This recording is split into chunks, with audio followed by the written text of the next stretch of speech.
communist for the FBI.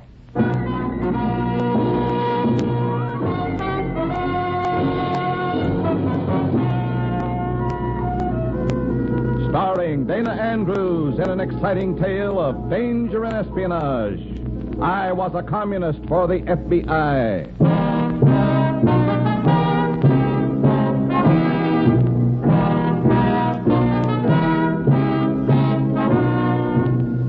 From the actual records and authentic experiences of Matt Cvetic come many of the incidents in this unusual story.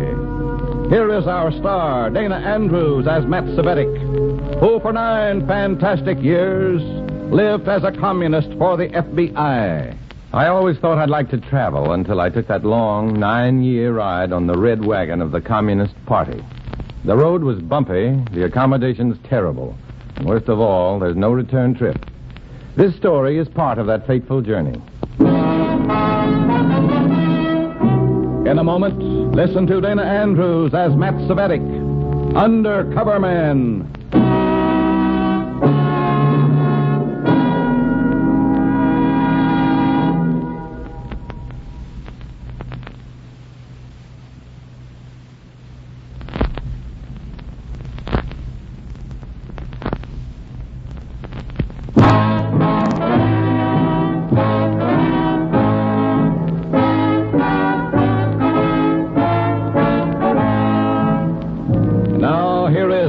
Andrews as Matt Cvetic, Undercover Man. This story from the confidential file is marked One-Way Ticket.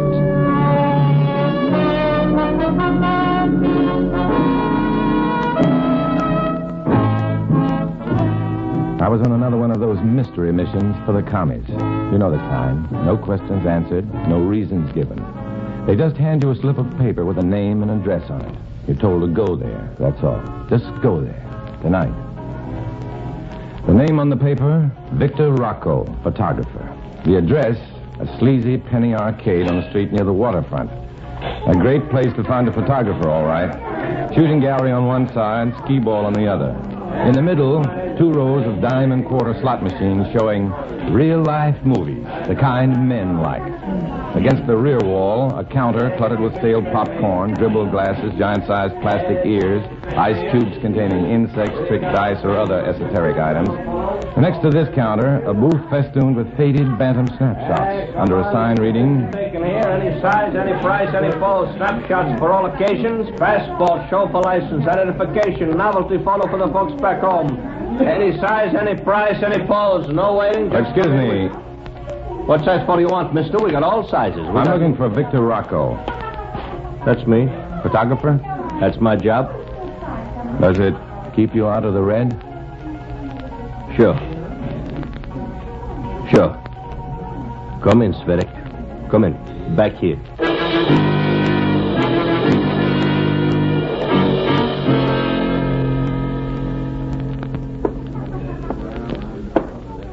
All right, comrade. You just sit here against this white background. Wait a minute. I didn't come down here to get my picture taken. Yes, you did, my boy. What? Please. Now you sit here, huh? Please. Listen, I tell you, I'm not... Turn your head this way. Just a little more this way. That's it. Hold it that way. Hey, wet your lips a little, huh? All right, hold still now. Done. Would you mind telling me what this is all about? Sure. You come to see a photographer. Photographer takes your picture. Why else do you come here? Because I was sent here to see you. You don't have to wait for your copy of the picture. I'll take care of it for you. Why do I need my picture taken at all? Oh, and if I don't see you again before you leave, Comrade Cvetic. Bon voyage. Bon voyage? What are you talking about?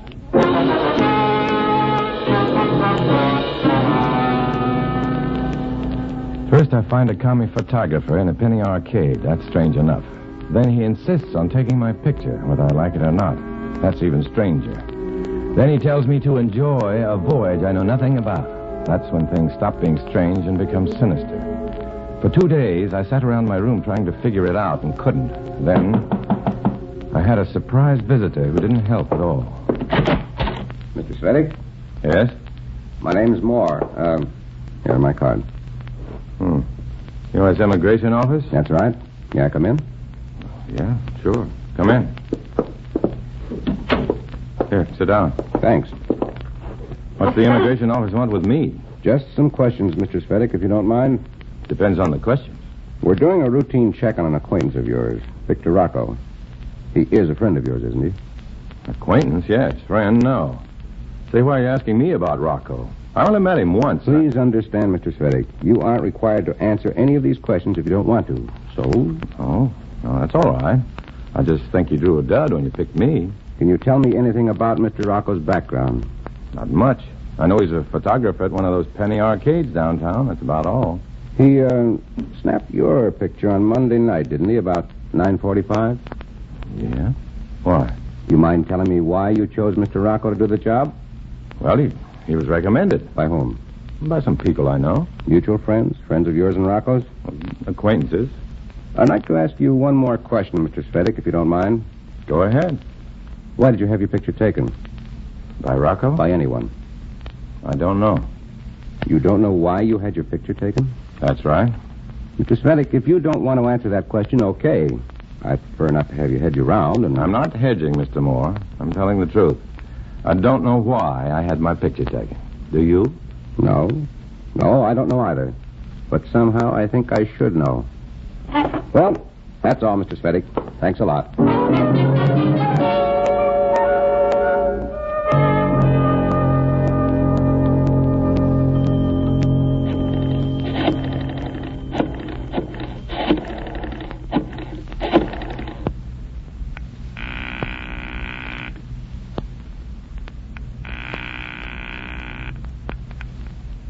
Beaker. Beaker, this is Red. Matt, where are you? In a booth near my house. Anything wrong? Well, I'm not sure. What's all this hocus-pocus about the immigration office and Victor Rocco and everything? Oh, did Moore call on you? Yeah. Well, there's no need for all that sort of thing. If I knew anything about Rocco, you guys would know it, too. Moore doesn't know about your job, Matt. He knows you simply as a busy little Red. What's he want with Rocco? Mr. and Mrs. Rocco have applied for passports. They've been in and out of this country a lot lately, but they've never bothered to file for citizenship. Oh. The State Department isn't sure what to do about Rocco. They may detain him or let him go and then close the gates behind him. Him and his wife, that is. Is she a commie, too? Yes, but we need to know more than that. We don't know what Rocco does to earn his keep in the party. We don't know why he and his wife roll up all that ocean mileage. We have to get something definite on them, Matt, and soon. Well, I wish I could help, Baker, but I'm more confused than you are. You've got to help, Matt, somehow. Yeah, somehow, but I... Look, chum, we have a long chain of facts and figures on the communist operations in this area. The Roccos may be an important link. If you can help us pin something on them... Okay, Baker, I'll try. But I may end up with that chain around my neck. I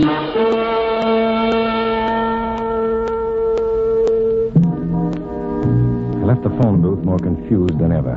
The FBI and the State Department's immigration office had plans for Comrade Rocco, all right. But beneath all the unexplained circumstances, it was obvious that Rocco and the party had plans for me. Until I knew what they were, I couldn't help the FBI or myself.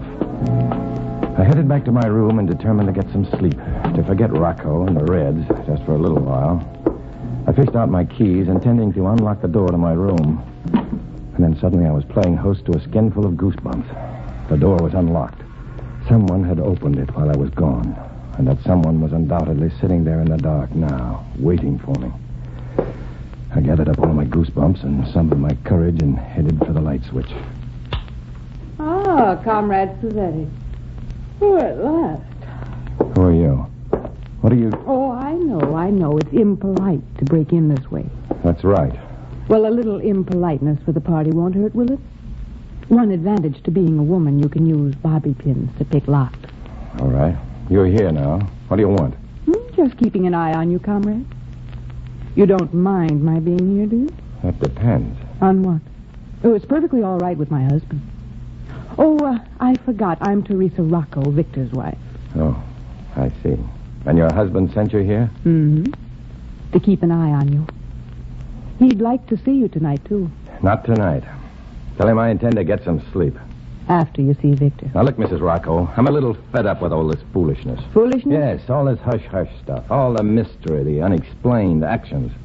I don't like being watched by fellow comrades, and I don't like being surprised by strangers in the dark, even when they're beautiful women. What's more... Where have you been the last 5 or 10 minutes, comrade? And I don't like the way your husband... Comrade, Where have you been the last few minutes? Making a phone call. Why? Doesn't this phone work? Well, doesn't it? It isn't good policy to talk party business on this phone. What party business? I was trying to phone your husband. Oh, really? What for? I wanted to warn him that an immigration officer was here asking questions about him. And you, too. No, Moore. Harold Moore. Yeah, Moore. From all indications, Mrs. Rocco, you and your husband are about to be deported. No, not yet. What do you mean, not yet? How can you stop them? Oh, they'll kick us out, all right. Sooner or later. But not now. Right now, the party doesn't want Victor to be kicked out. So I may go, but he'll stay. You're being a little naive. Even the Communist Party can't keep the American government Come on, let's go, comrade. Go where? My husband wants to see you. Why? Come on. I told you I'm fed up with all the secrecy and mystery. You know, this reluctance of yours isn't doing my feminine vanity any good at all. I have news for you. I'm not interested in your vanity or... Are you interested in the welfare of the party? Of course I am. And are you interested in your own personal welfare? The party comes first, of course. Now then, for your own sake and the party's, stop talking so much. Are you coming with me? Okay. Let's go.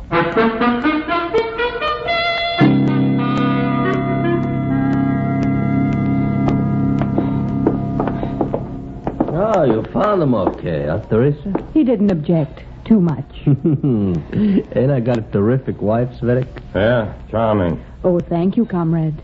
Okay, Rocco. What do we do now? Play skee-ball or take another snapshot? Oh, I got the picture we need, Cvetic. We got it here someplace. No, I had it. Oh, no, here it is. What's that? Passport. You mean the State Department approved your passport after all? My husband approves his own passport. And this is a good one, all right. Like they say, I made it myself. All right, take it, Cvetic. That's yours. Mine? I don't need a Here, you passport. see? Your picture's right in it. That's good, huh? But you're the one who's taking the trip. All right, Teresa, all right. No, Cvetic, you take another look. That name under your picture in the passport. Victor Rocco. Wait a minute. It's my picture. Your name. What's the gag, Rocco? I thought maybe Teresa told you. The party don't want me to be deported yet. So you go in my place. What? Teresa, cut it out. I can't help it. He looks so funny. Why so worried, Comrade Cvetic? Don't you want me for a wife? There's nothing to it, Cvetic. When America kicks out Mr. and Mrs. Victor Rocco, you'll be Victor Rocco. After all, you're doing it for me and the party. Now, just a minute. You can't kick me out of my own country. Oh, no? You watch and see, comrade.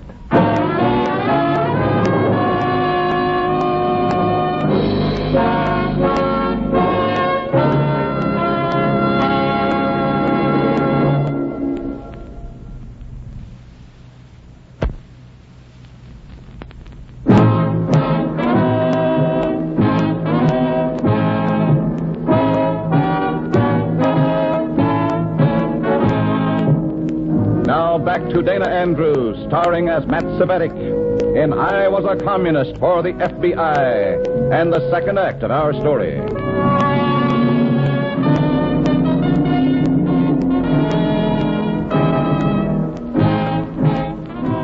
Who wants to live in America anyway?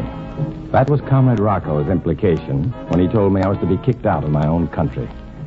I couldn't answer that the way I wanted to. I still had to play the part of the loyal Red, even though I was being deported by the commies. You know, Victor, I think Comrade Cvetic doesn't want me for a wife. Rocco, this can't possibly work. The immigration office is bound to find out about those phony passports. Oh, sure, they'll find out, but not right away. You see, I got work to do here. I got to finish it. While the immigration people are finding out about this, I'll have time to finish my job, and you'll have time to get to Europe and do your job. Just what job is that? Deliveries. My work is passports, citizenship papers, all sorts of legal documents. I make them up for party members who need them. You mean you forge passports, legal papers? Oh, sure, me and Teresa. We have a lot of comrades overseas, you know, who can be very valuable to the party here in America. I see. And I'm to deliver the phony passports to them, that is? That's it. Well, I don't know my way around Europe, you know. I do, comrade. Oh, Teresa's a big help. She'd take care of you. Doesn't it bother you, Rocco? Huh? Another man with your wife? Oh, listen, Cvetic, it'd do you good to get out of America. You're getting those sentimental bourgeois ideas. What about her passport? Oh, my passport's all in order. Sure, I put it in order. Now, listen, if you got any loose ends to clear up, Cvetic, you better go do it. You sail for Europe in 2 days. Loose ends. I was at loose ends, all right. Soon I'd be leaving this country with the name, identity, and reputation of a man I despised. A man despised by the American government. And Rocco, he'd stay here, brewing new poisons for the commies to use until the hoax was discovered. I left the Roccos at the Penny Arcade and headed for the street. I had to get word to the FBI or to the immigration office or to anyone. I had to do it now. But it was late. Too late to find a cruising taxi. I crossed the street, turned a corner where the traffic was heavier. Hey, taxi! Taxi! Hey! What's the matter with you, you lunkhead? Stepping off the curb like that. I'm sorry. I've got to get across town fast. Sorry, Bud, I got a fare. But this is an emergency. There aren't any cabs around here at this hour. My flag's down, Bud. Sorry, move back, will you? It's important, I tell you. Maybe if you ask your passenger... Sort yourself. Pardon me. I hate to be so melodramatic, but would you mind if No, I don't mind at all. Oh, hello, Mrs. Rocco. In fact, I was going to stop by your place Why? to see if I could help you pack or anything. Or, did you have other plans? No other plans.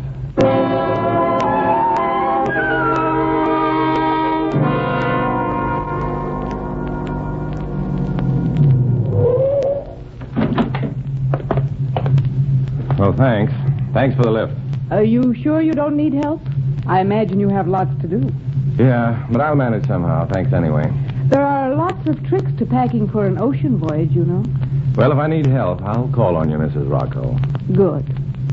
I'll be around. Yeah, I know that.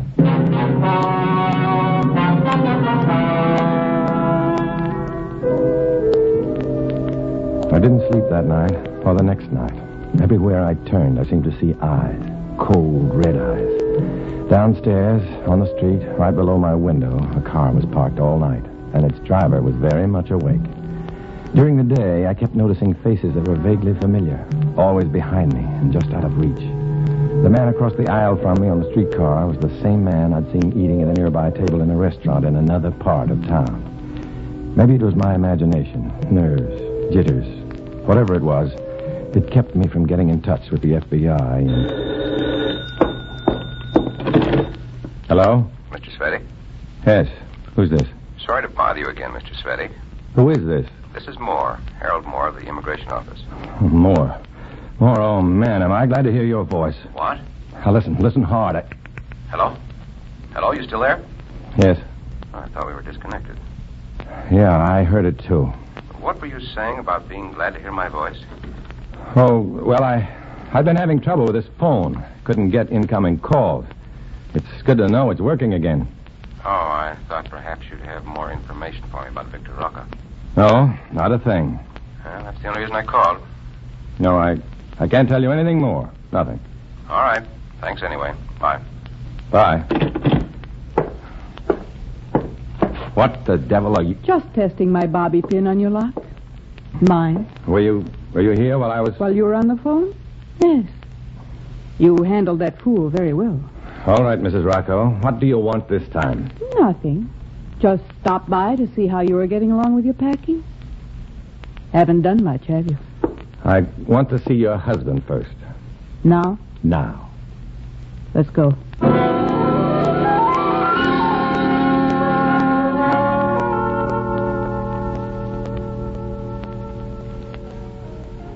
Rocco, what about those phony passports I'm to deliver overseas? Oh, they'll be ready. Don't worry. I haven't packed yet, Rocco, because I want to hide that stuff the right way.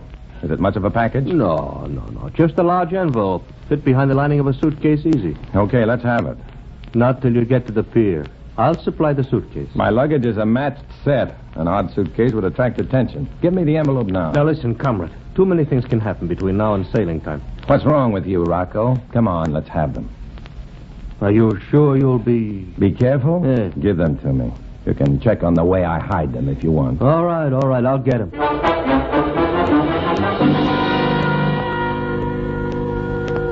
My plan wasn't very clever, but it was the only chance I had. I intended to sew a dummy envelope into the lining of the suitcase and mail the real thing to the FBI. But I must have undersold myself on Rocco's diligence. All right, Cvetic, let's go. Is that the envelope? Yeah, come on. Oh, wait a minute. There's no need for you to... I think there is. I sew this in the lining of the suitcase, if you don't mind. I don't want you to be questioned at the pier.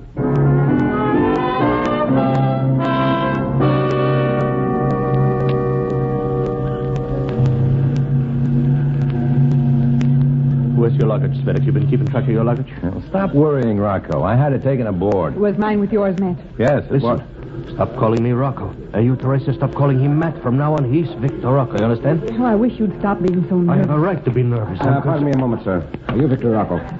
Yes, Yes, I am. May I see your passport a moment? Oh, wait a minute. What's the meaning of this, officer? There's no reason... Just a mix-up with the luggage, sir. What? What sort of mix-up? It isn't lost. No, ma'am. Would you mind stepping into the customs office, please?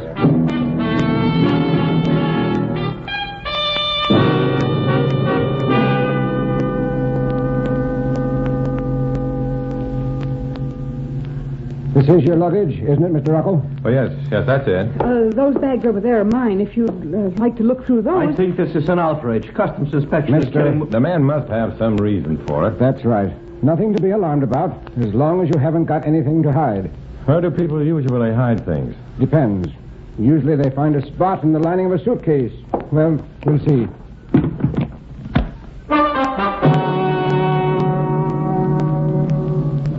As he opened the suitcases, I found myself praying that he'd find the hidden envelope. Praying like I'd never prayed before. This was the last chance I had. The last chance to stay in my own country and keep my own name and identity. Well, that does it. Sorry for all the inconvenience, folks. If you like, I'll see that your luggage gets You didn't find what you were looking for? Well, you needn't sound so disappointed. Hey, come on, let's get on the boat. Awfully sorry, folks. Have a pleasant trip.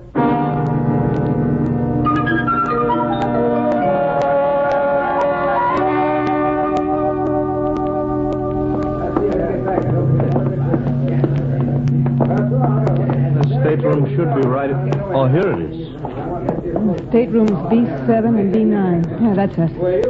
Aren't you coming in, Rocco? No. You look grimmer than I feel. What's the matter? Why should you feel grim? You're getting out of this bourgeois snake pit. You're going to where the proletariat can flex its muscles in the stupid, flabby face of democracy. This isn't the time for a speech, Victor. Aren't you going to say goodbye to me? Well, there's still a few minutes. I'll come in for a second. Okay, come on in. Well, Hello, everybody. What? Thought you'd never get here. My name's Beaker, Federal Bureau of Investigation. What? There must be some mistake. We have Nothing to worry about. I just came aboard to bring you something, Rocco. Something for me? No, Cvetic, not you. Rocco. What? Here, 2 passports. One for Victor Rocco and one for Mrs. Rocco. Oh, there is a mistake. We have our passports. Don't know how you managed that. These passports were just approved by the State Department. Approved? Yes, that's why I'm here now. The government wants to be sure the Rocco family leaves America for good this time. You two won't be coming back under any name. Come on, Cvetic. All ashore. Your luggage is still in the customs office. You're not going anywhere.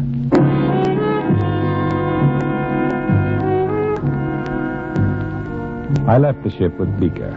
The Roccos left America on the ship, caught in a trap that was sprung when they wouldn't wait for legitimate passport approval. They were due to pay the price of failure to their red comrades overseas. For the all-important envelope went from the lining of my suitcase to the files of the FBI. I learned from Beaker that the commies weren't the only ones who'd been keeping close check on me. He'd assigned some friends to the job, too. Sure, I tried to thank him, but how do you thank a man for your freedom? This time, as I walked away from the harbor, back to the people I despised and the work I hated, things seemed to make more sense. Behind it all, there were friends, and there was freedom. Knowing this, it was easier, much easier, to walk the crooked red road, to walk that road alone.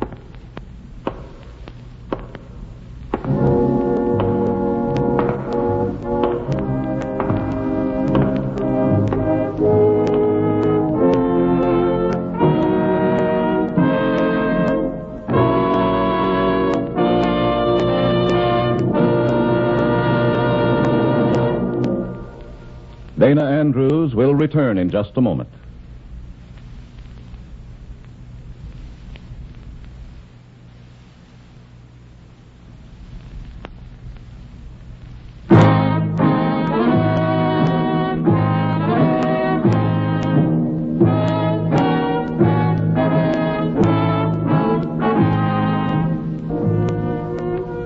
This is Dana Andrews, friends. As one of our greatest philosophers has pointed out, our government was founded on three basic ideas. One, the love of liberty. Two, belief in progress. And three, faith in the dignity of man. If we were to sacrifice any one of these three concepts, we'd lose them all. If we let that happen, then we just don't deserve democracy. In the story you just heard, names, dates, and places are fictitious to protect innocent persons. Many of these stories are based on incidents in the life of Matt Cvetic, who worked undercover for the FBI. Next week, another fantastic adventure. Join us then, won't you?